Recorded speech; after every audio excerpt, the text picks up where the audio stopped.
Yeah, I think first of all, just grateful just to be here. Grateful for another day, another day to breathe and just do what I love to do and be with great teammates. Obviously, my family, everything else. I remember coming in this league, I don't know, 12 years ago, and my goal was to play to over 40 plus. So I feel great. I feel great. I feel young. I feel fast. I feel confident, and all the above. So, but when you're around a great group of young stars around here, it always keeps you young. Can you maybe talk more about that? I know you've said you want to play 20 years, which would take you to 43. You just said to 40. What makes you think that you have what it takes to be one of those rare guys that can play that long, perhaps? I still got a little speed. I still got quickness. I think the biggest thing is just when you have a plan, you set out to it. I set out to it a long time ago. I think that it's a lifestyle. It's a 365-day mentality. There are no off days. There are no you don't have optionality on trying to be great every day. I think that's just got to be your mentality. So, I think every day I get up and make sure I move around, keep my body moving, working out, and everything else. And that's the part. And I think this the biggest thing is I got an obsession and a passion for the game. Learning the game, playing the game, being out there, winning, all the above. So that's the part that makes it fun. You played against D'Amico a couple times back in 21 when he was calling that 49ers defense. Yeah. What about his defenses stand out? Well, I think obviously Coach D'Amico Ryans. He was a great player, obviously a great coach. I had to go against him several times over the years, and just he coaches his guys with great discipline, great tenacity on the defensive side of the ball. They fly around. They do a lot of great things. He was doing that at the 49ers. He's done it here with the Texans, and it's been impressive just to watch what they've done, the turnaround they've had, and everything else. I think that he's an enthusiastic coach. He's a detailed coach, and they got great players. You found this balance, like when your team's getting this many takeaways, it seems like you specifically in the offense have found the balance of being able to take care of the ball and still take chances, especially in the red zone. How does that kind of balance work, and how does that plan go into how it's manifested in the red zone for you specifically? Well, I think when the defense is doing a great job getting the ball, making it short field for us, we're able to get plays in the red zone and everything else, especially against great opponents and everything else. And so I think the big thing for us is continuing to score touchdowns in the red zone. I think that's always the thing that you want to be able to do. This is what this game's about: is scoring points and finding ways to score touchdowns in tight environments and tough environments and everything else. And so I think we've done a good job of that. And the best thing is I think we can do even better. And so we're continuing to learn, we're trying to continue to grow. There's more to do. Russ, you obviously played as a rookie. What do you think about C.J. Stroud's doing? Yeah, I think CJ's been impressive, man. He's been having one of the best rookie years, ever. And I think that, I've been able to watch, what he's done, his greatness so far. He's got a great, gene in him. It's called the clutch gene. He's got some it factor to him. You see that. You saw that in college too, So I think it translates from college to especially the league that he played in and the Big Ten and everything else. So I think it's translated. Marvin made some big plays early in the season, and then obviously, hasn't made as many recently. What's it take for a rookie to sort of, stay even keeled and work through just being in the league? Well, I think Marvin's done a great job. Obviously, he's one of the top special teams guys in the league. I think also, too, from a receiver spot, he can really make some great plays. He's explosive. He's done some good things, made some good plays for us in the last game, a couple plays here and there. And, I think that just being consistent every day. We got a long list of great receivers coming in and out of the game. So it's, but I think the thing that he always does is he practices well. He pushes himself. He's got great speed. He's got great talent. He's got great confidence. What are the keys on the road? You got the three-game road trip here. Unique challenges of that. Yeah, I think rather than thinking of it as a challenge, I think you look at it as an opportunity. I think the thing about, where we want to go and all the things that you want to be able to do and accomplish, you got to go on the road, for big moments sometimes. And I think the best thing about it is you just look at it as a collection of moments.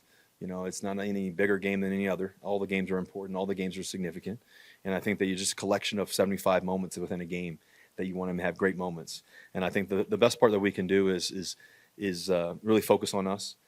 Communication is really important. Eye contact's really important. All of that. And then at the end of the day, you got to make plays. Players make plays, and that's what we're going to do. And we're going to be ready to rock and roll and play great football. There's a lot of joyous noise around this program right now as opposed to some of the noise that's been typified over years past. As a guy that's been there, how do you keep blinders on a football team so they aren't distracted by this case, the multitude of possibilities that lay in front of you guys. Well, I think that's part of the reason why I always tell you guys about, talk about being neutral. I just really believe it. I've, gone through some of the highest, best moments, gone through a couple of lows. And, I think that you just be even keel and understand that you keep working. It's all about the work. It's all about the passion. It's all about the love of the game. It's all about the detail. And then what happens is that when you do have success, it normalizes for you. You understand that that's who we're destined to be. That's who we are. That's who we can be. And I think, and the best part about it is then everybody starts believing it and knowing it and seeing it and feeling it. And so I think that's what have been experiencing so far. We haven't done anything yet, though. We got a lot more work to do, a lot more football left, and we believe in each other. We believe in ourselves, and I think the best part is I think each guy individually believes in themselves. Two more for Russ, please. Russ, you've done a lot in the community and you continue to do a lot in the community. Please talk about my cause, my cleats, and what you're excited about. Yeah, I'm super excited about my cause, my cleats. Obviously, over the years, I've been fortunate to work with some awesome artists.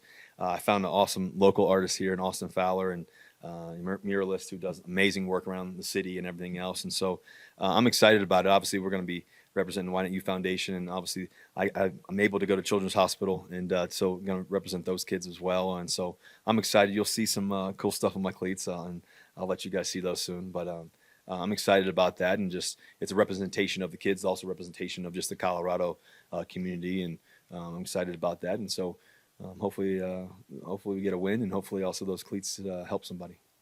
Last one, Arnie.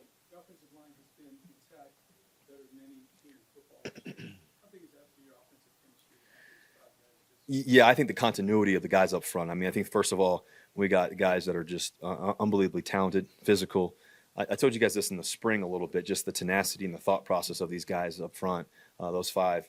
I mean, when you start with, going from left to right, I think obviously Garrett Bowles has had an exceptional year. I mean, this guy's gone against some of the best pass rushers. He's dominated over there on the left side. He's confident. He's healthy this year. Last year, obviously, we missed him for a good amount of the year, but he's so athletic. I mean, this guy can do anything. I think obviously going inside to Powers, he's been on championship teams. He knows what it looks like. He's been physical. He knows, the game extremely well. He's smart as can be. He's confident.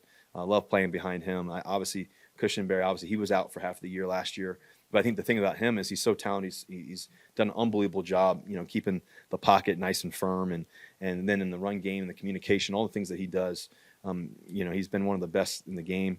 Obviously, Big Quinn, he's been throwing guys left and right, been throwing guys out of the club, out of the bar, left and right. I mean, I don't know. I mean, I think he was probably squatting 700 something today. But, he's just so talented, and he works at it every day. He loves the game. Obviously, Big McGlinchey, I mean, he's so athletic as well. He's got 6'8", looks like he can play tight end. I think he did play tight end before. I mean, he's athletic. He's got long arms. He's smart as can be. He's a leader. He's one of our captains, obviously. He comes from a championship pedigree. And so I think with the five consistent guys up front, that gives you confidence as a quarterback to play behind those guys and go do what you need to do. And I think also, too, we're challenging those guys every day. We're calling stuff at the line of scrimmage. We're checking the plays. We're getting into certain situations. And their process is really sharp. I mean, these guys are as sharp as can be. And so that's not easy to do. And I think their ability to understand what we want to get to the best play, get to this and that, and do it quickly and do it fast and understand where we're trying to go and why we're trying to get there in the run game and the passing game is really impressive. And so it's been arguably the defense has been really special. And over the past several weeks, and the offensive line has been some of the best parts of our football team. Thank you very much. Thank you, guys. Go Broncos.